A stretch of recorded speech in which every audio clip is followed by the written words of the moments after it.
ও মুসলমান ইমানদারেরা, নবী আমার মায়ের গর্ভে আসেন নাই, দুনিয়ায় এখনো আসেন নাই। সাইয়েদেনা আব্বাজান আদম সফিউল্লাহকে দুনিয়ায় বানালেন, পাঠালেন। তামাম ফেরেশতাদের বললেন সিজদা দাও, সব ফেরেশতা সিজদা করলো, আজাদিল করলো না। চিরতরে দুশ্মন হয়ে গেল, শত্রু হয়ে গেল। আব্বাজান আদম সফিউল্লাহ মা হাওয়া আলাইহিস সালামের স্লিপ হয়ে গেল। এই কেউ বলবে না যে আদম আলাইহিস সালামের ভুল হয়ে গেছে, খবরদার, স্লিপ হয়ে গেছে, স্লিপ। আমার পেয়ারা ভাইয়ের আল্লাহ পাক জান্নাত থেকে বার করে দিলেন মা হাওয়াকে, আব্বাজান আদম সফিউল্লাহকে বার করে দেওয়ার পরে তামাম দুনিয়ায় কানতে থাকেন, জলে, পাহাড়ে, পর্বতে, গাছের নিচে কানতে আছেন। এত কান্না কাঁদেন, চোখের পানি ঝরায়, কিন্তু আল্লাহ চোখের পানি মা কবুল করেন না। গাছের নিচে কাঁদে, গাছ বলে ও সাইয়েদেনা আদম সফিউল্লাহ, যান, আমি গাছের তলায় থেকে চলে যান। আপনি কাঁদলে, আপনার এখানে বসলে আমার আল্লাহর দয়া আমার উপরে বর্ষণ হবে না। পাহাড়ে গিয়ে কাঁদে, পাহাড় ফিরিয়ে দেয়, যেখানে যায় সবাই ফিরিয়ে দেয়। সে যাবে না আব্বাজান আদম সফিউল্লাহ কাঁদতে কাঁদতে কাঁদতে কাঁদতে, কেউ বলেছে 360 বছর, কেউ বলেছে 350 বছর। এত কান্না কাঁদলেন, চোখের পানি জোরে জোরে খালবিল নদী নালা পানিতে ভরে গেল। আমার পেয়ারা ভাইরা, মাপ হয় না যেই নাম আদম আলাইহিস সালাম আল্লাহ পাকের আসমানে চেয়ে দেখলেন, লেখা রয়েছে লা ইলাহা ইল্লাল্লাহ, পাশে লেখা রয়েছে মুহাম্মাদুর রাসূলুল্লাহ সাল্লাল্লাহু আলাইহি সাল্লাম।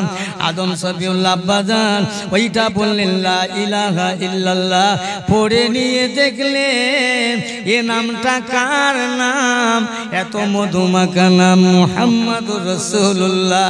আদম সফিউল্লাহ বলেন, আল্লাহ পাক আপনার নামের পাশে আর কারণ নাম নাই, যে নামটা রয়েছে এই নামটা ইনি হয় আপনার মনে হয় বড় প্রিয় পাত্র, ভালোবাসা। আল্লাহ পাক এই মুহাম্মাদুর নামের বরকতে ওসিলায় আমি আদমকে মাফ করে দেন। আল্লাহ পাক ওই সময় তামাম দেখতে পেলেন যত পাবন করে পার আর আল্লাহর খুঁটি খাম্বার পিলিয়ার ছিল, তত্তর তত্তর করে কাঁপতে লাগলেন। দুনিয়াকার গাছপালা কাঁপতে লাগলেন। আল্লাহ বললেন, এ আরশের পিলিয়ার খুঁটি খাম্বারেরা কাঁপতে লাগলে কেন? আল্লাহ পাক আপনি যতক্ষণ আদম সফিউল্লাহকে মাফ করবেন আমরা নিস্তব্ধ হব না, যেহেতু আপনার হাবিবের ওসিলা দিয়ে দোয়া চাইল। আল্লাহ বলেন, এই গাছের আরশে আজিমের খুঁটি পিলিয়ারেরা ঠান্ডা হও, নিস্তব্ধ হও, আমি আল্লাহ পাক আমার হাবিবের খাতিরে আদমকে মাফ করে দিলাম। সবাই মিলে বলতে পারেন না সুবহানাল্লাহ? কি বুঝলে? আজকাল নবীর শানে দরুদ পড়া তো বন্ধ হয়ে গেছে বাবা, প্রকাশ্য বলছে নবীর শানে দরুদ বেশি পড়তে হবে না। যাক, অনেক কথা, অনেক আলোচনা। নবী আদম আলাইহিস সালামকে মাফ করলাম আর নবীর ওসিলায়, সেই নবী আল্লাহ রাসূলের সাহাবারা বললেন, ইয়া রাসূলুল্লাহ, হাবিবাল্লাহ, একবার আপনার সৃষ্টি সম্পর্কে বলেন, আমরা শুনব। বলেন। আল্লাহ নবী বলেন, আমার সাহাবীরা, সর্বপ্রথম আল্লাহ পাক আমাকে যখন নবী করে, নবী রাসূল করে, আল্লাহর বন্ধু করে দুনিয়ায় বানালেন, আমি রাসূলুল্লাহ দুনিয়া তখন আমার মায়ের পেটে আমানত হলাম না। ও আল্লাহ, আমার সাহাবীগণেরা, আমি ওই সময় কি করতে লাগলাম জানো? আমি আল্লাহ পাকের তাসবিহ পাঠ করতে লাগলাম। কি তাসবিহ জানো? আলহামদুলিল্লাহ, আলহামদুলিল্লাহ পাঠ করতে করতে আমার জীবন জিন্দেগিতে 1 নয়, 2 নয়, 4 নয়, 5 নয়, একাধিকভাবে 70,000 বছর আমি সুবহানাল্লাহ তেলাওয়াত করলাম। এই 70,000 বছর যখন পার হয়ে গেল, আবার তাসবিহটা পাল্টে নিয়ে আলহামদুলিল্লাহ বলা, সুবহানাল্লাহ সুবহানাল্লাহ বলতে লাগলাম।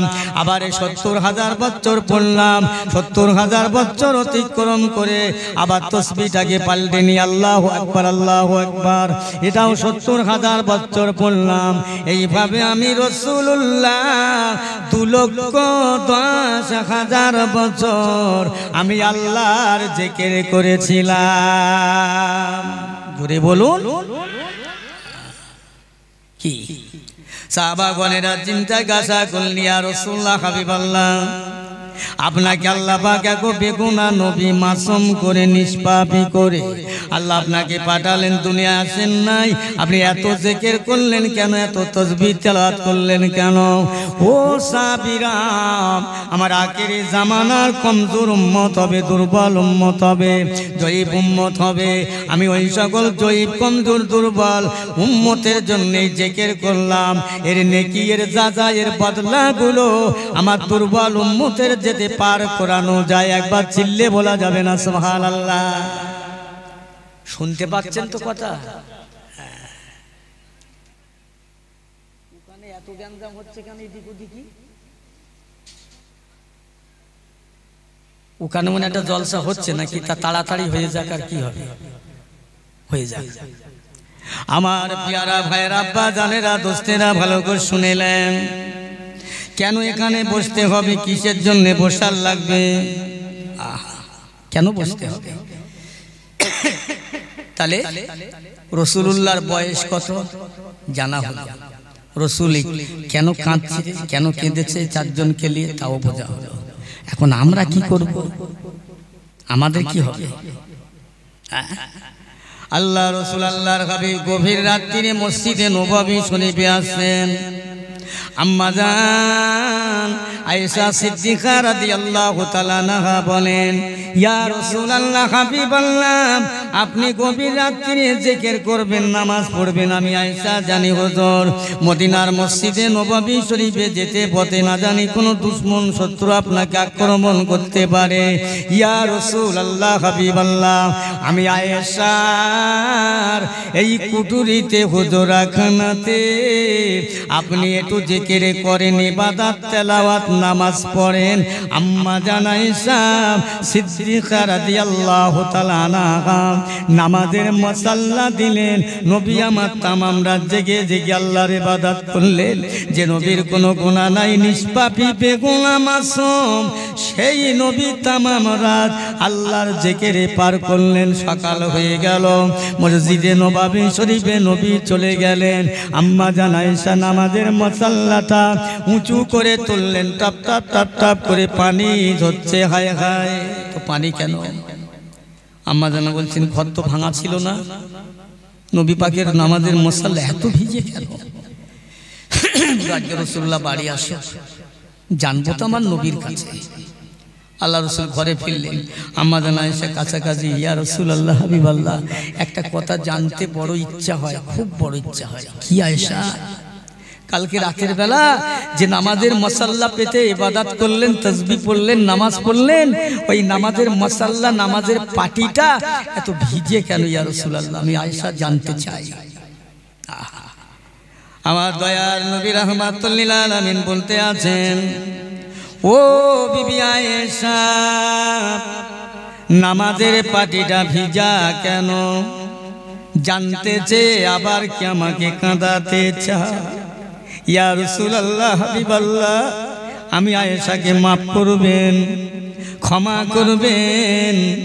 ও আমার আয়েশা, ওই নামাজের মাসাল্লা আকাশের পানিতে ভেজে না, দরিয়ার পানিতে ভেজে না, দুনিয়ার অন্য পানিতে ভেজে না। আয়েশা, ওই নামাজের মাসাল্লা আমি রাসূলুল্লাহ চোখের পানিতে ভিজে গেল।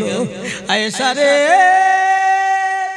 আমার আখিরি জামানার গুনাহগার উম্মত, উম্মতানিরা জাহান্নামে তারা বড় ভোগ করবে, জাহান্নামে যাবে। আমি রাসূলুল্লাহ তাদের মাপের জন্য, মুক্তির জন্য, ক্ষমার জন্য আমি আল্লাহর কাছে এত কান্না কাঁদলাম, এখনো আমার উম্মতের নাজাতের ফয়সালা হলো না। আল্লাহর হাবিব কাঁদছে। ও আমার পেয়ারা ভাইরা, কেন বসতে হবে জায়গায়? কোন নবীর উম্মত আমরা? হ্যাঁ, আম্মা জান আয়েশা সিদ্দিকা রাদিয়াল্লাহু তাআলা আনহা আল্লাহর নবীকে ডেকে বলি, ইয়া রাসূলুল্লাহ, হাবিবাল্লাহ, আপনি আজকের মসজিদে নববী শরীফ থেকে জলদি করে বাড়ি ফিরবেন। ঠিক আছে আয়েশা। আমার ঘরের স্ত্রীরা যদি বলে বাজারে যাচ্ছে, একটু সকাল সকাল ফিরো দিনই, কেন? প্রশ্ন কেন? তা বাজারে এত দেরি করো কেন? বাড়ি এসো না। হ্যাঁ, তুমি তোমার জায়গায় থাকো, তো মেয়ে ছেলে বুঝি বুঝি বোঝো না, আমরা বেটা ছেলে থাকতে পারি বাইরে, তাই এতক্ষণ? হ্যাঁ, মুসলমানের কি দায় পড়ে গেছে, কি খেসিয়ত জানেন? মসজিদে ঠিক জামাতের টাইমে যাবে, গিয়ার খালি ঘড়ি পানে তাকাবে, আর মুয়াজ্জিনকে বলে, মুয়াজ্জিন সাহেব ওঠেন, আজান দেন। ও বাজারে 2-4 ঘন্টা কাটাচ্ছে, চায়ের দোকানে এখান ওখান সেখানে, 4 ঘন্টা। মসজিদে গেলে ওর 4 মিনিট বসার অবসর হয়। তাহলে বলে, পুকুরের মাছ দেখেছেন, ধরে দিলে ডেঙায় তুললে ছটফট করে, কেন বলেন দিন? ও ফের পানিতে যাবার জন্যে। দুনিয়ার মানুষ এত গুনাহ করে ফেলেছি যে মসজিদে মন বেশিক্ষণ দাঁড়ায় না। কখন দুনিয়ায় যাব, কখন দুনিয়ায় যাব। মাছ যেমন চিন্তা করছে পানিতে যাব কখন, মুসলমান চিন্তা করছে মসজিদ থেকে বেরিয়ে কখন মিথ্যা কথা বলবো, গিবাদ, গিল্লা, পরনিন্দা, পরচর্চা, কত পাপে পাপিষ্ট আমরা, কত গুনাহ করে ফেলেছি আমরা, বুঝেছেন না? এই গুনার জন্য কবে মাপ চাইবো? মাপ চেয়েছিলাম আমার নবী। আম্মা জান আয়েশা সিদ্দিকা রাদিয়াল্লাহু তাআলা আনহা রাসূলকে বলছেন, হুজুর মাগরিবের নামাজটা সেরে জলদি বাড়ি আসবেন, দেরি করবেন না। নবী কেন, কি জন্য এসব কৈফিয়ত না, বাড়ির বিবি বলেছে ঘরে যেতে, নবীর আদর্শ মানে। আল্লাহ রাসূল আল্লাহর হাবিবকে আল্লাহ বললেন, লাকাদ কানা লাকুম ফি রাসূলিল্লাহি উসওয়াতুন হাসানা। ও দুনিয়ার ঈমানদারেরা, জগৎ জোড়া মুসলমানের, আমার আল্লাহ বললেন, আমার বান্দা বান্দি, বান্দা বান্দে, আমি আল্লাহ পাক আমার নবীর আদর্শ চলাফেরা, ওঠা বসা, খাওয়া দাওয়া, দুনিয়াদারি করাটা, এই আদর্শটা তোরা যদি মানিস সেটা তোদের জন্য উত্তম। মানলে তোরা মুসলমান হতে পারবি। একবার জোরে বলুন সুবহানাল্লাহ। নবী বলি, আল্লাহ নিজে ঘোষণা করলেন, খবরদার। আম্মা জান আয়েশার কথা মতো হুজুর আমার নামাজ পড়ে বাড়ি ফিরলেন। ভালো করে শুনেন। বাড়ি ফেরার পরে বলছেন, আয়েশা কি জন্য বাড়ি ফিরতে বললে, কাজটা কি আছে? হুজুর একটু বসেন, বলছি। আমার আপনার দয়ার নবী আম্মা জান আয়েশার ঘরের মধ্যে বসে বললেন, আম্মা জান আয়েশা সিদ্দিকা রাদিয়াল্লাহু তাআলা আনহা ঘরের দরজা জানালা বন্ধ করে দেয়।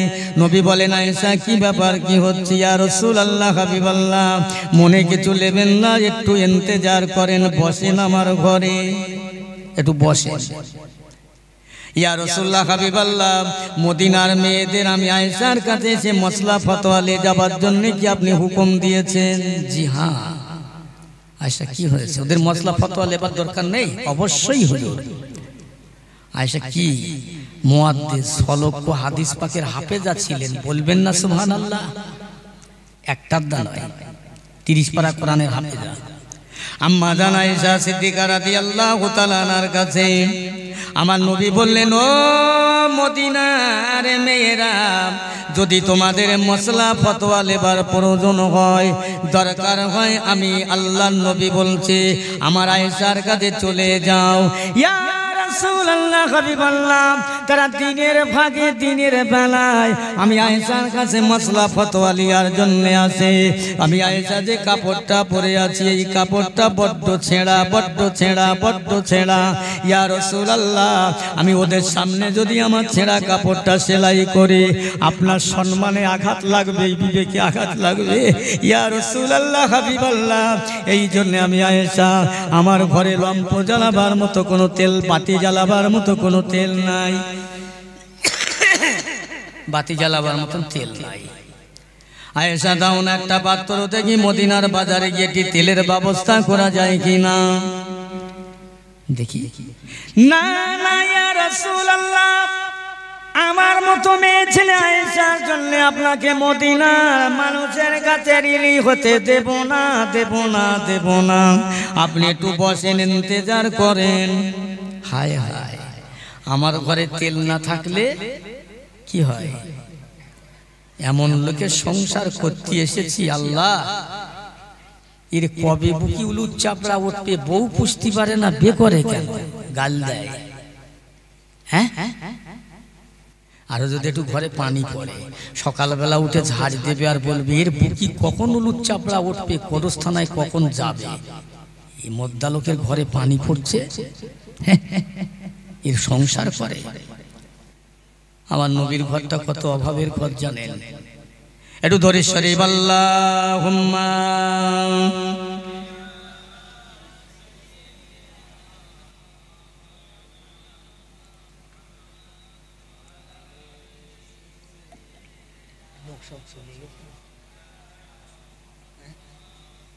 আমার প্রিয় ভাইরা, দোস্তেরা, আল্লাহ রসুল আল্লাহর হাবিব বসে আছে। আল্লাহ নবীকে আল্লাহর হাবিব আম্মা জান বলছেন, ইয়া রাসূলুল্লাহ হাবিবাল্লাহ, আমি ওদের মাঝে যদি কিনা কাপড়টা সেলাই করি ছেঁড়া কাপড়, তাহলে আপনার বিবিকে সম্মান ইজ্জতে আঘাত লাগবে। বলবে আখিরি জামানার নবী মুহাম্মদ সাল্লামের বিবি আয়েশা ছেঁড়া কাপড় সেলাই করে, কেমন যেন লাগে না? ইয়া রাসূলুল্লাহ হাবিবাল্লাহ, আপনি আমার ঘরে একটু ইন্তজার করেন, একটু অপেক্ষা করেন, বসেন না। আপনার নূরে নূরে নূরে নূরে নূরে নূরে নূরে উজ্জ্বল হয়ে আমার কুটিরিটা, আমার হুজরাটা আল্লাহর নবীর নূরে উজ্জ্বল আলোয় আলোময় হয়ে যাবে। আমি আয়েশা, আমার বিশ্বাস। ইয়া রাসূলুল্লাহ হাবিবাল্লাহ, আপনার নূরের আলোতে আমি আয়েশার সূচের ছিদ্র দিয়ে সুতোটা গলিয়ে নিয়ে আমার ছেঁড়া কাপড়টা আমি ভালো করে সেলাই করে নেব। এই জন্যে আমি আপনাকে বসতে বলেছি। জোরে বলা যাবে না সুবহানাল্লাহ? ওরে বাবা, তোমার আমার ঘরের স্বামীরা সব মাল খেয়ে টটটরে নূর পাবে, নূর। ঘর আঁধার, অন্ধকার। তাই হয়ে গেলেন আয়েশা বর্ণনা করে, আমার রাসূলুল্লাহ ঘরে বসে থাকতে থাকতে আমার ঘরটা এত নূরান্বিত হয়ে যায়, এত জ্যোতির্ময় হয়ে যায়। আমি আয়েশা সুতের ছিদ্রটা দেখতে পেলাম, ওই সুতোটা দিয়ে আমি গলিয়ে নিয়ে আমার ছেঁড়া কাপড়টা অনাসে সেলাই করে নিয়েছিলেন। একবার কি জোরে বলা যাবে না সুবহানাল্লাহ? সেই নবী, নূর নবী, হায়াতুন নবী। আহা, আল্লাহ রসুল আল্লাহ হাবিব আম্মা জান আয়েশা বলছেন, হুজুর আমি আপনাকে এখনো চিনতে পারিনি। কি আয়েশা? হুজুর চিনতে পারিনি, আপনি কেমন নবী? আমার রসুল বলেন, আয়েশা এবার চিনে এলাম। একটা রুমাল দিলেন, একটা ওড়না দিলেন আয়েশার হাতে। আয়েশা দুই হাত দিয়ে দুইটা মুড়ো ধরে আমি রাসূলুল্লাহর কোমরটা বেড়ে দিয়ে ধরো। যেই না ধরে আয়েশাকে বললেন, আয়েশা কোমর বেড় দিয়ে ধরে একবার আস্তে করে টান মারো। যেই না টান মারলেন, কোমরে থেকে ফসকে এপার ওপার হয়ে গেল। দেখা যায় একটা কাপড়ের কোনাও ছেড়ে না। একটু চিল্লে বলা যাবে না সুবহানাল্লাহ?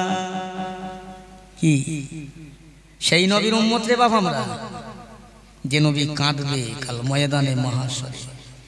আহা, আম্মা জান আয়েশা সিদ্দিকা রাদিয়াল্লাহু তাআলা আনহা, আল্লাহ নবী দিন দুনিয়ার বাদশাকে এত ভালোবাসতেন। দয়াল নবীর ঘরে আম্মা জান খাদিজা, রাসূলুল্লাহর প্রথম বিবি, মদিনার মেয়েরা গিয়ে খাদিজাকে জিজ্ঞাসা করতে লাগলেন, ও খাদিজা একবার বলবেন নবী তোমার ঘরে, তুমি নবীর ঘরে, নবী সম্পর্কে তুমি যতটা জানো দুনিয়ার অন্য কেউ তার জানবে না। একবার নবীর আদর্শের কথা আমাদের সঙ্গে বলো।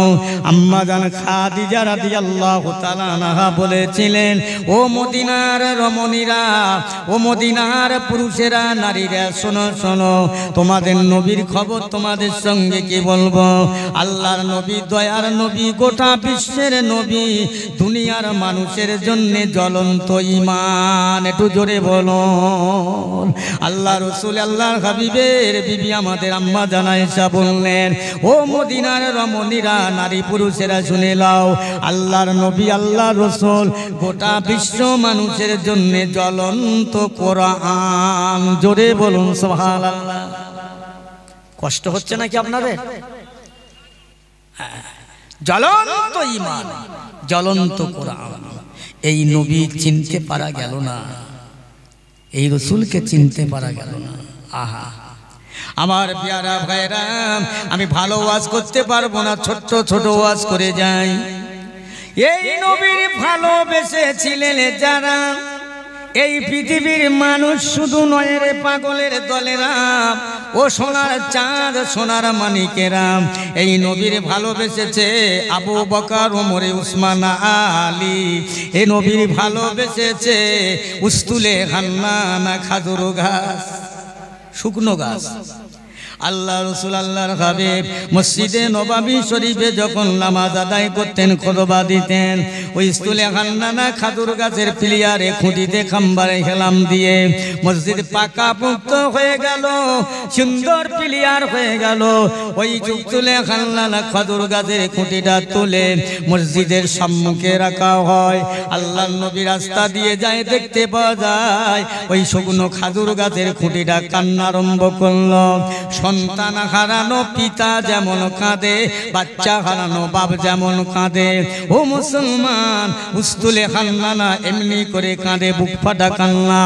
আল্লাহ রাসূল দাঁড়িয়ে গেলেন, ও উস্তুলে হান্নানা, খাজুর গাছের খুঁটি কেন এমন করে কাঁদছো? তোমার কান্না দেখে মনে হচ্ছে বাচ্চা হারানো পিতা যেমন কাঁদে। ইয়া রাসূলুল্লাহ, হাবিবাল্লাহ, আমি কাঁদছি এই জন্যে, আমি বড় মর্মাহত, আমি বড় দুঃখিত ইয়া রাসূলুল্লাহ।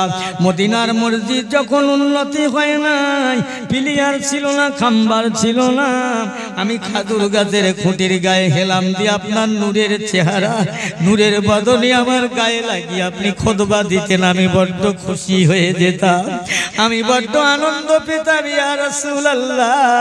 আজ মসজিদ সুন্দর হয়ে গেল, আমি খাজুর গাছের খুঁটি আর আমার গায়ে আপনি হেলাম দেন না, আর আপনার সঙ্গ লাভ করতে পারি না, এই জন্য আমি কাঁদতে রইলাম।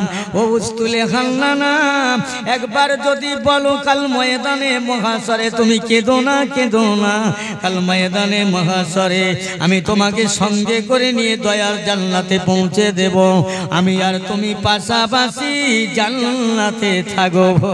জোরে বলুন সুবহানাল্লাহ। আল্লাহ উস্তুলে হান্নানা বলে, না না ইয়া রাসূলুল্লাহ, হাবিবাল্লাহ, আমি খুশি হব না।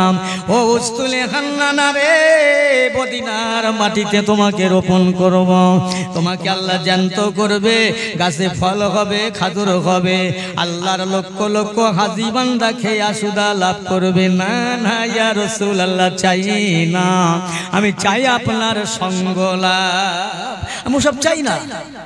এই উস্তুলে হান্নানা খাজুর গাছ, শুকনো খাজুর গাছ, জ্যান্ত মানুষ, দিলে ভায়া ভরা, মোহব্বত ভরা, মুখে দাড়ি টুপিওয়ালা মুসলমান, মায়া লাগে না, দয়া লাগে না, ভালোবাসেন, লৌকিকতা, লোক দেখানো, নবীকে ভালোবাসি, নবীকে ভালোবাসি, অভিনয় করি, নাটক করি, এ জগৎবাসী মুসলমান।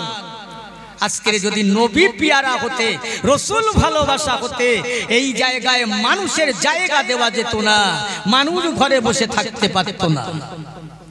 কি করবে? কেউ রেহাই দেবে না, কেউ আপনার সামনে দাঁড়াবে না। আহা, আল্লাহ রসুল আল্লাহর হাবিব বললেন, তাহলে উস্তুলে হান্নানা কি করলে খুশি হবে বলো? ইয়া রাসূলুল্লাহ, হাবিবাল্লাহ, আমি খুশি হব একটা কারণে, যদি আপনি আমাকে নিয়ে ওই মসজিদের মেম্বারের সম্মুখে আমাকে দাফন করে দাও, আপনি ও জায়গায় খুতবা পড়েন, আমি আপনার খুতবা শুনবো, সঙ্গ লাভ করব, এইটাই হলে আমি বড় খুশি হব। একবার জোরে বলুন সুবহানাল্লাহ। একটু জোরে বলা যায় না সুবহানাল্লাহ? এই লোক কি সব চলে যাচ্ছে না কি গো? হ্যাঁ, ওই পিছনের লোক বলে না, সামনে বলছে সুবহানাল্লাহ, ওরা বলছে বাপ বলছে বেটা বলছে ঠিক আছে, ও মুরব্বীরা বলছে, জওয়ানেরা চুপচাপ রয়েছে। একবার আস্তে করে বলেন তো সুবহানাল্লাহ। এই তো, এ তো আচ্ছা লোক রে বাবা। হেই, একজনা বিবি বিয়ে করেছে, নাম তার উজন বিবি, উজন। এখন স্বামী বাড়ি এসে বলতে আজকে সকাল সকাল ভাত রান্না করো, ও 12টার সময় রান্না। যেদিন এসে বলবে আজ বেলা 2টোর সময় রান্না করো, ও 6টার সময় ভাত চড়িয়ে বসে থাকবে। যেটা বলবে তার বিপরীত। একদিন এসে বলছে তোমার আব্বাজানের শরীর খারাপ, বাপের বাড়ি যেতে হবে, তবে সকালবেলা সকাল সকাল চলে যাবে। ও সকালবেলা যেতে বলেছে, ও বেলা 4টের সময় যাচ্ছে। যেতে যেতে নৌকায় বলছে এ তো সারা জীবন আমার কথা শুনেছি উজন, আজও কি হবে তার তো ঠিক নেই। অন্তত যাই দেখি, নৌকায় উঠেছে, খেয়া পারাপারের রাস্তা, নৌকায় উঠছে আর বলছে এই সাবধানে উঠো। বলে জীবনে সিধে ওর কথায় সিধে চলিনি, আজকে সিধে চলবো। যেই বলেছে সাবধান হয়ে উঠো, ও হাত পা ছেড়ে দিয়ে নদীতে ঝাঁপ দিয়ে পড়েছে। জোয়ারের টান চলছে, জোয়ারের টান চলছে পশ্চিমে, ও বেচারা খুঁজতে যাচ্ছে পূব দিকে। লোককে জিজ্ঞেস করছে এখানটা একটা মেয়ে ছেলে ফেসে যেতে দেখেছো? বলে আপনি কি পাগল না মাতাল? জোয়ার চলছে পশ্চিমে, খুঁজছেন আপনি পূর্ব দিকে? বলে শোনেন ভাই, আমার বিবি ছিল ওজন বিবি, আমি যা বলতাম তার ওজন শুনতো, বিপরীত চলতো। আজকে চিন্তা করছি মরে গেছে আর কি। বলে শোনো, ও বেঁচে যতদিন ছিল ওজন চলেছিল, আজ আর বেঁচে নেই, ও সুজন হয়ে গেছে। যাও এই পশ্চিমে দিকে যাও। পশ্চিমে গিয়ে দেখছে হ্যাঁ একটা সেরা গাছের ডাল পানিতে লেগে আছে, ওটিকে বেঁধে মরে সোজা হয়ে। বিবিকে বলছে বিবি রে, আজকের যে এমন করে সোজা হয়ে রইলি, সুজন যদি জীবনে বেঁচে থাকা কালে জ্যান্ত অবস্থায় একবার সুজন চলতে ওজন না চলে, অকালে তোর সোজা হতে হতো না। তা আপনারা কি সব তাই? জোরে বলেন না সুবহানাল্লাহ। সুবহানাল্লাহ জোরে বলতে বললে আস্তে বলে, আস্তে বলে জোরে বলে। আমার প্রিয়ারা ভাই জানেরা, আল্লাহ ওয়ালা বলেরা শুনে নেন, নবীকে শুধু মানুষ চিনল না, জঙ্গলের জীব জানোয়ারেও চিনল। মানুষ চিনি, সব জাতিরা চিনেছে। সেই নবীর ভালোবাসার মানুষ হযরত আবু বকর সিদ্দিক রাদিয়াল্লাহু তাআলা আনহু। হুজুর আমার যখন খেলাফতি পেয়ে গেলেন, খেলাফতির আমলে মদিনার মুসলমানদের ডেকে এক জায়গায় করে বললেন, ও মদিনার মুসলমানেরা, মদিনার কামলিওয়ালার সঙ্গীরা, আমি আবু বকরের একটা ওসিয়ত তোমরা কানে শুনে রেখে দাও। কি হুজুর? আমি আবু বকর যখন দুনিয়া থেকে বিদায় হয়ে যাব, মরে যাব, আমার লাশটা গোসল দেবে, কাফন পরাবে, কবর খুঁড়বে না, দাপন করবে না। তোমরা দরকার হলে জানাজা পড়ে আমার লাশটা নিয়ে আল্লাহ নবীর গেটের দরজার সম্মুখে রেখে আল্লাহ নবীকে সালাম দেবে আস্তে আস্তে আদবের সম্মানের সঙ্গে। ইয়া রাসূলুল্লাহ, হাবিবাল্লাহ, আজকে যে আপনার আবু বকর দুনিয়ায় মক্কা থেকে মদিনায় যাবার সঙ্গী হয়েছিল, আপনার সাথে হয়েছিল, ইয়া রাসূলুল্লাহ, হাবিবাল্লাহ, আজ আপনার আবু বকর দুনিয়াতে নাই, দুনিয়া থেকে বিদায় হয়ে গেছে। তার মনে বড় আশা, তার মনে বড় সাদ, আপনার পাশে থাকতে চায়। ইয়া রাসূলুল্লাহ, আবু বকর কবরের বড় ভয় করে। ইয়া রাসূলুল্লাহ, হাবিবাল্লাহ, আপনি যদি একবার গেটের দরজাটা খুলে দেন, আপনার আবু বকরকে আপনার পাশে দাফন করব। ও আমার সাহাবারা এইভাবে বলবে, খবরদার আবু বকরের আমলের বাহাদুরি দেখাতে চেয়েও না। যদি আল্লাহর কুদরতে খুলে যায়, দয়ার নবীর হাত দিয়ে খুলে দেয়, এমনি এমনি যদি খুলে যায়, তবে আমার লাশটা দাফন করবে। বলছি শোনো, খবরদার তোমরা আমার রাসূলুল্লাহ বাক্কার মাজারের দরজাটা হাত দিয়ে খুলবে না, এই কথাটাই বলবে তোমার আবু বকর তোমার সঙ্গে থাকতে চায়। যদি এমনি খুলে যায় আমি আবু বকরের লাশটা নিয়ে মদিনার মাজারের ভিতরে আমাকে দাফন দেবে, নইলে জান্নাতুল বাকিয়ায় দাফন করবে। রসুলের সঙ্গে কি মহব্বত, ঘনিষ্ঠ ভালোবাসা। আবু বকর দুনিয়াতে নাই, ইন্তেকাল হয়ে গেছে, দুনিয়া থেকে বিদায়ে জায়গা বদল করে ফেললেন।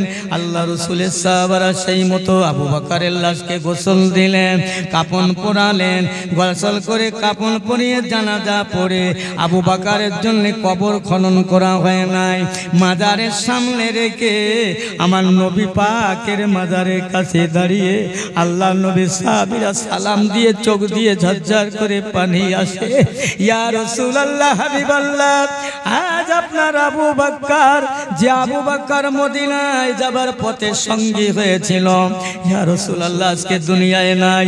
তার মনে বড় তামান্না, তার মনের বড় আশা। ইয়া রাসূলুল্লাহ, সে আপনার পাশে থাকতে চায়, সে কবরের বড় ভয় করে। ইয়া রাসূলুল্লাহ, যদি আপনার মাজারের গেটটা খুলে যায় আমরা আপনার আবু বকরের লাশটা নিয়ে আপনার পাশে দাফন করব। এইটাই বলতে যাচ্ছি আল্লাহর কুদরতি ক্ষমতায়, আল্লাহর কামেলা শক্তিতে, দয়াল নবীর ওসিলায় আল্লাহর নবীর মাজারের গেটের দরওয়াজাটা খুলে যায়। সবাই মিলে হয় না সুবহানাল্লাহ? আর একটু জোরে বলেন না সুবহানাল্লাহ? এরা চিন্তা করছে মনে মনে মাল কোথায় থেকে লেইজ বল দিন সব সময় সুবহানাল্লাহ বলছে, ঘুম ছেড়ে যাবে ভাই। খোদার কসম করে বলছি, আল্লাহকে গাল ভরে ডেকে ডাকে। আবু বকরের জন্য আমার রাসূলুল্লাহর মাজারের দরজাটা খুলে যান। আবু বকর হুজুরের জন্য কবর তৈরি করা হলো, কবর খনন করা হলো। কবর খনন করলেন আল্লাহর নবী, জিন্দা নবী, দয়ার নবী, হায়াতুন নবী, নূর নবী।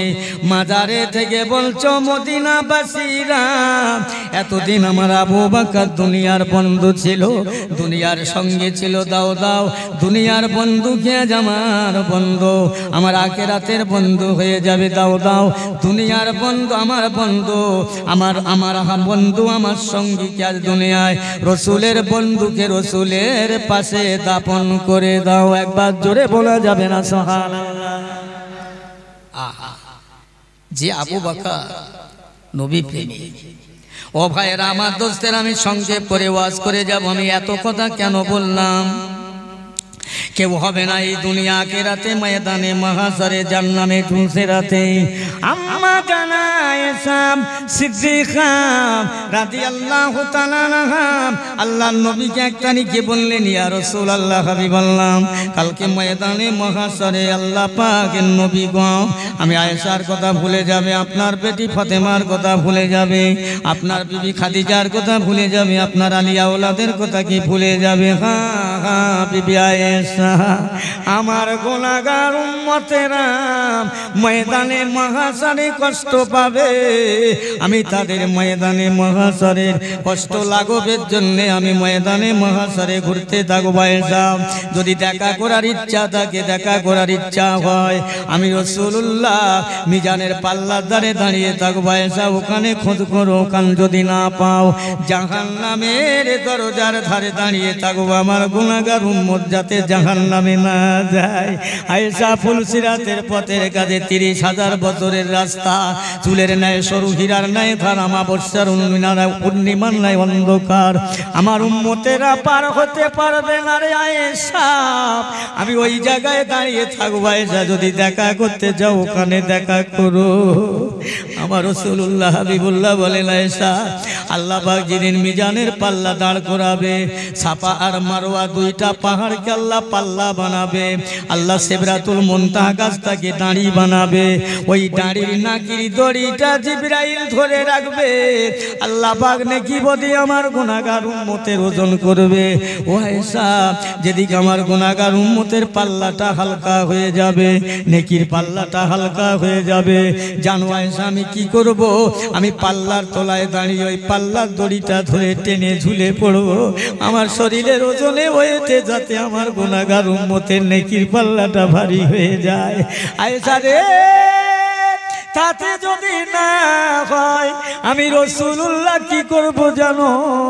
ওই পাল্লায় হাত দিয়ে চেপে রাখবো, আবার আল্লাহ পাক আমার দিকে তাকাবে, আমার হাত দুটো তুলে নেব, আবার আল্লাহ অন্য দিকে তাকাবে, আমি আবার চাপা দিব, হাত দিয়ে চেপে ধরবো। আয়েশা এইরাম করে করতে থাকবো, আমার আল্লাহ পাক ওই সময় আমার দিকে তাকিয়ে বলবে, হাবিবি গো, পিয়ারা নবী গো, কেন আপনি এমন করছেন? জান জান, আমি আপনার গুনাহগার উম্মতের সুপারিশ করবার দায়িত্ব আপনাকে দিলাম। একবার জোরে বলা যাবে না সুবহানাল্লাহ? আহা, অন্য কথা নয়, আমার রাসূলুল্লাহ বলছেন, আয়েশা আমি এখানে থাকবো।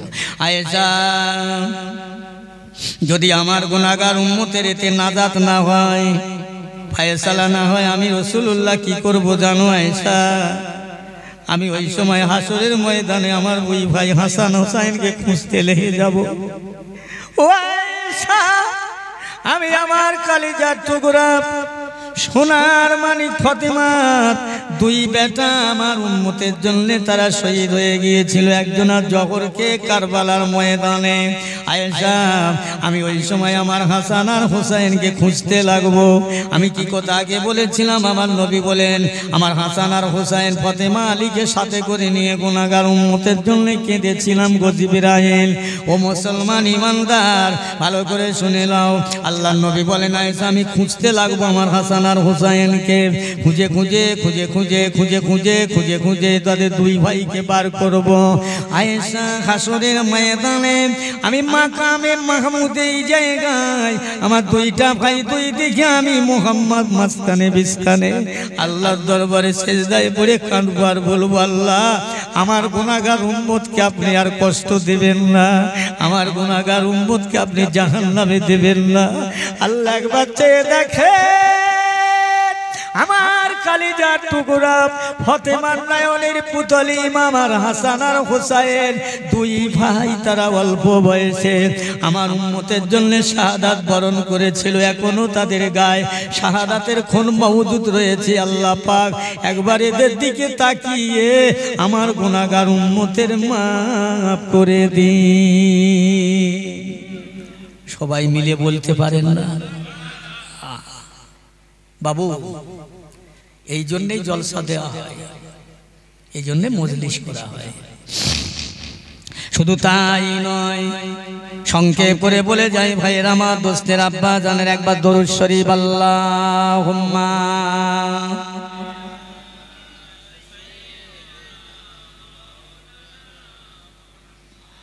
ওয়ালা আলি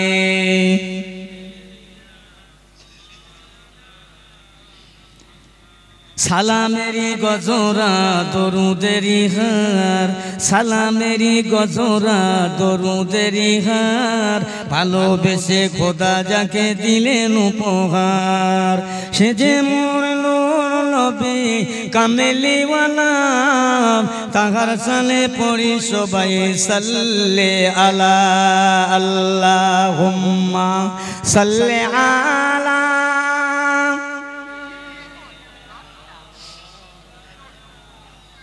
ওয়ালা আলি সাইয়্যিদিনা। আমার পিয়ারা ভাইরা, আমার আব্বা জানেরা, নামাজের কথা বললে তো লোক তেতে যাবে। আচ্ছা, একটা কথা আপনাদের জিজ্ঞাসা করি ভাই, আপনারা সবাই আমার কথার উত্তর দেবেন, হ্যাঁ না বলবেন। আচ্ছা বলেন তো, বিয়ে আগে না বউ ভাত আগে? কথা বলেন না আমার সাথে বাবা, সত্যি যেটা সেটা বলেন, বিয়ে আগে না বউ ভাত আগে? কথা বলুন। একে কথা বলে না কেন? এরা সব বোবা নাকি? সোনার ভাই সোনার চাঁদ, আমি বোঝাবার জন্য কথাটা আপনাদের জিজ্ঞাসা করেছি, একটু শুনে দেখেন। ও আমার এক ভাই বলেছে বিয়ে আগে, আর বিয়ে তাই আগে হতো, কিন্তু এখন বর্তমান যা পরিস্থিতি সব পাল্টে ফেলেছে। আগে দেখেননি মোবাইল পয়সা করলে 30 দিনই মাস হতো, এখন 28 দিনই মাস। 250 টাকা 200 টাকা 300 টাকা মারো, 28 দিনই শেষ করে দেবে। পাল্টে গেছে। এরা যুবক কিছু বর্তমান সময় বলছে বিয়ে করব পরে, বউ ভাতটা আগে করে নেই। তার মানে কি? নামাজ হচ্ছে ফরজ, এই জলসা দেওয়া সুন্নত নফল, দিলে সওয়াব আছে, না দিলে গুনাহ নেই। জলসার বিরোধী করছি না, জলসা না দিলে আলেমরা মরে যাবে খাওয়াবে, বুঝছেন? তাহলে বিয়ে যেমন আগে, তারপরে বউ ভাত। এরা বলছে বউ ভাত আগে, বিয়ে পরে, ফরজটা পরে, সুন্নতটা আগে। এই কথা শুনতে পাচ্ছেন? এই সবাই হ্যাঁ না বলুন না। আশ্চর্য জ্বালায় পড়েছি, কথা বলে না কেন আমার সাথে? বহু জায়গা তো গেছি, আল্লাহ লিখেছে, সারা দুনিয়া আল্লাহ ঘোরাচ্ছে আপনাদের দোয়ায়। একটু কথা বলেন, বিয়ে আগে হয় না, হয় বউ ভাত পরে হয়। কাজী 5 ওয়াক্ত নামাজ আল্লাহ ফরজ করেছে, ফরজটাকে আদায় করে তারপর সুন্নতকে আদায় করেন। আর এই জলসা বর্তমানে যা হচ্ছে না বাবু, জলসা যা বর্তমানে হচ্ছে, বেশিরভাগ, কম বেশি সবাই না, সব না, সবার কথা বলে মার খান। সব জলসা যে বেকারে কথা বলা যাবে না। জলসা যারা করে, জলসা যারা দেয়, জলসা যারা শোনে, 3 শ্রেণীর মানুষের কিন্তু নিয়ত এক নয়। আমি বাস্তব কথা বলে যাচ্ছি। এখন ধরে নেন আমাকে দাওয়াত করতে গেছেন এই তারিখে 22 অগ্রহায়ণ, আমি ডায়েরি দেখাচ্ছি, ভাই দেখেন 2টো দাওয়াত হয়ে আছে, অনেক দূরত্ব, অনেক দূরত্ব, হয় না। বলছে হুজুর সকালবেলা যেতে হবে। কেন? বলছে না, যেতে হবে আপনার, আপনার না হলে গ্রামের মানুষ পয়সা দিচ্ছে না, জলসা বন্ধ হয়ে যাবে, মারামারি শুরু হয়ে গেছে, অটোমেটিক আপনাকে চাই। এখন আমি তো বক্তা শুনে একদম হয়ে গেছি জ্বালানি জাহান্নামের তোক্তা। কথা বলছেন? আমি না হলে জলসা হবে না, একদম ফুলে ফেঁপে উড়িষ্যার হালের গরু। আর এরা যারা জলসা দিচ্ছে, এরা চিন্তা করছে যে এমন একটা বক্তা নিয়ে এসো, যে বক্তা নিয়ে আসলে বক্তব্য শুনে শ্রোতা যেন একটাও না ওঠে, যদি পেশাব লাগে তো ওকে বসে পেশাব করুক, যেন না ওঠে। তাহলে এদের নিয়ত কি? জলসা শুনে মানুষ মাতোয়ারা হোক, জলসা কবুল করুক, আল্লাহ খুশি হোক, এ নিয়ত নাই। ভুল বুঝবেন না, নিয়ত হলো জলসায় এত লোক হোক, ওই বক্তাকে নিয়ে এসো। এখন জলসা যারা শুনতে আসছে, ওরা অনেক দূরে থেকে বসে বসে শুনছে আর চিন্তা করছে যখন ইয়া নবী সালাম আলাইকা বলবে তখনই যাব। আর ওই বক্তার ওয়াজটা শুনে, তাহলে এদেরও নিয়ত ঠিক নেই, বক্তার ঠিক নিয়ত ঠিক নেই, জলসা কমিটির নিয়ত ঠিক নেই। কথা বলছেন? এখন দুজনা হজ করে এসেছে, হজ গল্প করছে, বলে ভাই আজকের 12-13 বছর হজ করলুম, কোন মানুষ আমার হাদি সাহেব বলে ডাকে না তো, এ নামের পাগল। কথা বলছেন? অনেক কথা। আমার পিয়ারা ভাইরা, আমার নবীকে ভালোবাসার, মহব্বত করার একটা পদ্ধতি থাকবে তোমার প্রথম নামাজ। এই প্রসঙ্গে আল্লাহ রসুল কি আম্মা জানা আয়েশা সিদ্দিকা রাদিয়াল্লাহু তাআলা আনহা বলেছিলেন, ইয়া রাসূলুল্লাহ হাবিবাল্লাহ, কাল কিয়ামতের ময়দানে সাইয়্যিদানা আদম সফিউল্লাহ থেকে নিয়ে আপনি পর্যন্ত কোটি কোটি উম্মতে মুহাম্মাদি থাকবেন, হাজার হাজার লক্ষ লক্ষ নবীদের উম্মত, তার মধ্যে আপনার উম্মত। হুজুর এত উম্মতের মধ্যে আপনার উম্মতকে আপনি চিনতে পারবেন? আম্মা জান আয়েশা সিদ্দিকা রাদিয়াল্লাহু জিজ্ঞাসা করছেন, হুজুর আপনি চিনতে পারবেন? আয়েশা, যদি 1000 কালো ঘোড়ার মধ্যে 2000 সাদা ঘোড়া ছেড়ে দেওয়া যায়, এটি বেঁচে চিনে নেওয়া যাবে না? জি হ্যাঁ ইয়া রাসূলুল্লাহ। আল্লাহ রাসূল আল্লাহর হাবিব বলেন, আয়েশা কাল ময়দানে মহাশরে আমার উম্মতকে চিনতে পারা যাবে শহরে, ও শহরে চেনা যাবে। আয়েশা কেন জানো? কি করছেন? আয়েশা আমার উম্মতে মুহাম্মাদিরা মসজিদে যখন আযান হবে, আযানের পরে সঙ্গে নামাজ পড়ার জন্য আমার উম্মতেরা ওযু করবে, পাক পবিত্র হবে। ওযু করার পানি যত দূর পর্যন্ত লাগবে, তারা হাত ধোবে, পা ধোবে, মুখ ধোবে। আয়েশা ওই ওযুর পানি তাদের দেহে যত দূর পর্যন্ত লাগবে, কাল ময়দানে মহাশরে লক্ষ কোটি মানুষের ভিতরে আমার উম্মতে মুহাম্মাদির নামাজি বান্দাগুলোকে, নামাজি উম্মতগুলোকে চেহারা দিয়ে আল্লাহ পাক নূর জারি করে দেবে, নূরের ঝলক জারি করে দেবে। আমি আল্লাহ পাকের নবী আমার উম্মতকে চিনে নেব। জোরে বলুন সুবহানাল্লাহ। এই কমিটির ছেলেরা, ও আমার যুবকেরা, জওয়ানেরা, ভাইয়েরা, আমার নবী চিনতে যেতে পারে সে রাস্তায় পৌঁছে যাও, নামাজে চলে যাও, মসজিদের কাতারে চলে যাও, নামাজ নামাজটা পড়ো। আল্লাহর নবী নামাজ পড়লেন, ওলিয়া উলিয়ায়ে কামেলিনরা নামাজ পড়লেন, সবাই নামাজ পড়েছে। ও বাবাজি ভাইয়েরা, আমি সংক্ষেপ কথা বলে যাব। আমার বিশ্ব নবী, দয়াল নবী, কাল ময়দানে মহাশরে আমি যে কথা বলতে যাচ্ছিলাম, আমাদের কেউ হবে না। আল্লাহ পাক দুনিয়াকে ফানা ফিল্লা করবে, কিয়ামত করে দেবে, ইসরাফিল সিংহায় ফুৎকার করবে। তামাম দুনিয়ার পাহাড় পর্বত নদী ঘর বাড়ি বিল্ডিং বালাখানা তুলোর মতো উড়ে সমুদ্রে পৌঁছে যাবে। মানুষেরা দৌড়াবে, পেরেশান হয়ে যাবে, হয়রান হয়ে যাবে। আল্লাহ পাক সেদিনে পশ্চিম দিক থেকে সূর্যটা উঠিয়ে দেবে, একটা সূর্যের 12টা মুখ খুলে দিয়ে দেবে। তামাম দুনিয়ার জমিনগুলো টগবাগ টগবাগ করে ফুটতে থাকবে। তামাম হাসরের ময়দানে শব্দ হবে পানি পানি পানি আর পানি। আল্লাহ কিয়ামত করে দেবে। দুনিয়ার মানুষেরা এত কষ্টের মধ্যে পড়ে যাবে, এত পেরেশানের মধ্যে পড়ে যাবে। ও আমার ভাইজানেরা, কাল কিয়ামতের দিনে মানুষের জিহ্বাটা ঝুলে নাভির স্থল পর্যন্ত আসবে, মাথার খুলিটা উল্টে চতুর্দিকে ছড়িয়ে যাবে, নাকার কান দিয়ে মিনুকু মগজগুলো বার হয়ে যাবে। কিন্তু কোনো বাপ, কোনো মা, কোনো দুনিয়ার আপনজন, কোনো নেতা মাতব্বর কেউ সেদিন আপনাকে নাজাত মেলাতে পারবে না। আল্লাহ পাক এমন শাস্তি, এমন কঠিন দিন করে দেবে ভাইয়েরা আমার। আজকের একটা সূর্যের একটা মুখ, কত পৃথিবী ছাড়া কত গুণ উপরে, তার তাপ আমরা সইতে পারি না মুসলমান। ও আমার বাপজি ভাইয়েরা, এই কিয়ামতের দিন আল্লাহ পাক তামাম দুনিয়ার যত যা কিছু ছিল সব শেষ করে দেবে, ধ্বংস করে দেবে। আল্লাহ পাক আজরাইলকে জিজ্ঞাসা করবেন, আজরাইল আর কারা বেঁচে আছে? আল্লাহর কেউ নাই, আমি আজরাইল আর আপনার আরশের পায়া ধরে কোটা ফেরেশতা ওরা, আর আপনি এই কজন বেঁচে আছে? আল্লাহ পাক বলবেন, আজরাইল ওদের জানটা কবজ করে নাও, ওদের জানটা কবজ করে নেওয়া হবে। আল্লাহ বলবেন, আজরাইল আর কারা আছে? আল্লাহর কেউ নাই, আপনি আর আমি আছি। আজরাইল এবার তোমার জানটা তুমি কবজ করে দাও। যেই না বলবেন আল্লাহর ফেরেশতা আজরাইল, ওই সময় কাঁদবেন, আল্লাহর কাছে বলবেন, আল্লাহ মানে জহুল হরণ করার জান কবজ করা এত কষ্ট, এত কষ্ট, এত কষ্ট। আমি যদি জানতাম, আমি তামাম বিশ্বের আত্মার কবজের দায়িত্বটা নিতাম না, মাপ চাইতাম। আল্লাহ বলে, আজরাইল দেরি করো না, অপেক্ষা করো না, জলদি করে আমার হুকুম মতো কাজ করো। আজরাইল জানটা নিয়ে আল্লাহর হুকুমে পালন করবেন, দিয়ে দেবেন। আল্লাহ পাক ওই সময় কি করবেন? হযরত জিবরাইল ফেরেশতাকে আল্লাহ জীবিত করবেন, জিন্দা করবেন। জিন্দা করে আমার নবী বলবেন, জিবরাইল যাও, আমি আল্লাহ কিয়ামত করে দিলাম, দুনিয়া ফানা ফিল্লা করে দিলাম। আমার হাবিবকে, পেয়ারা নবীকে ডাকো। আজ কিয়ামতের ময়দানে কোন নবীর উম্মতের আগে আমার বন্ধুর হাবিবের উম্মত যে একটা বাদ থাকতে আমার অন্য নবীর উম্মতেরা বেহেশতে যাবে না, যাবে না। ও আল্লাহর ফেরেশতা, আমার ফেরেশতা জিবরাইল যাও, আমার হাবিবকে খবর দাও, হাবিবকে ডাকো, কোথায় আছে খোঁজো।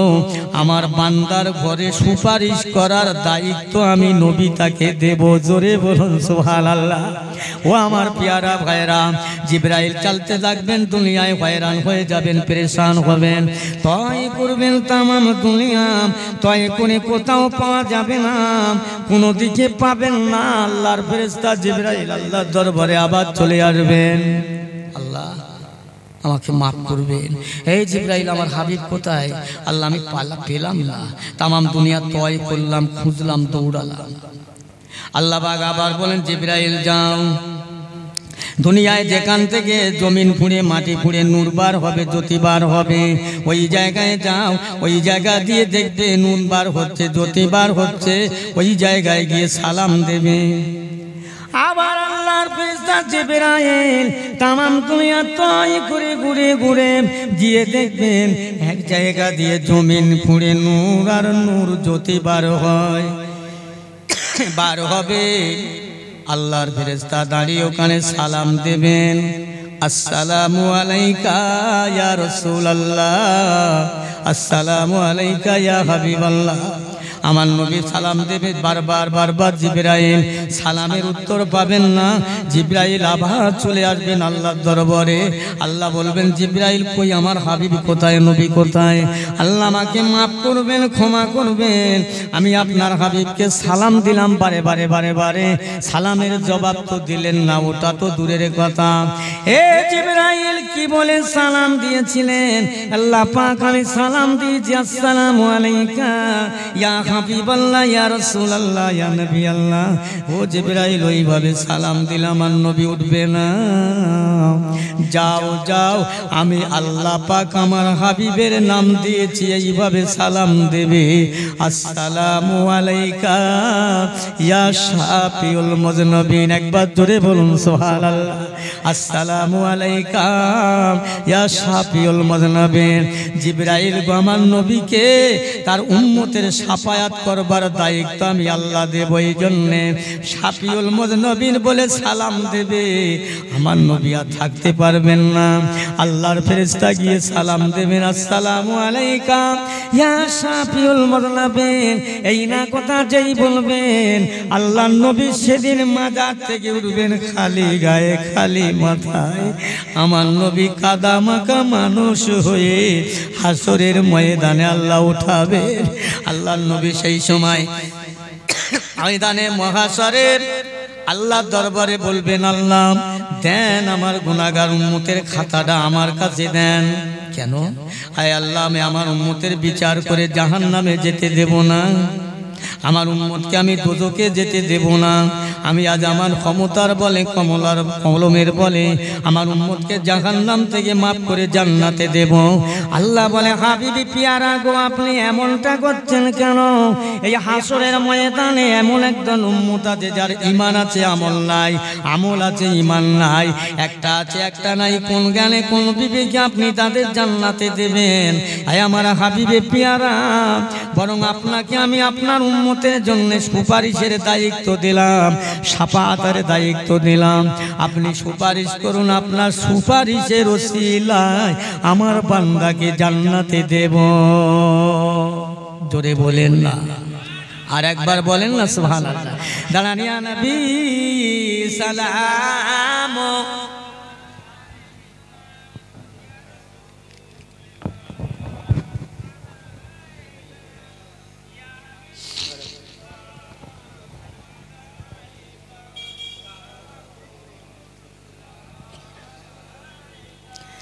তালাগাল বাদরু আলাইনা মিন সানে ইয়াতিল বাদাইন ওয়া আজাবা শুকরু আলাইনা মা দাআ লিল্লাহি দাঈ ইয়া নবী সালাম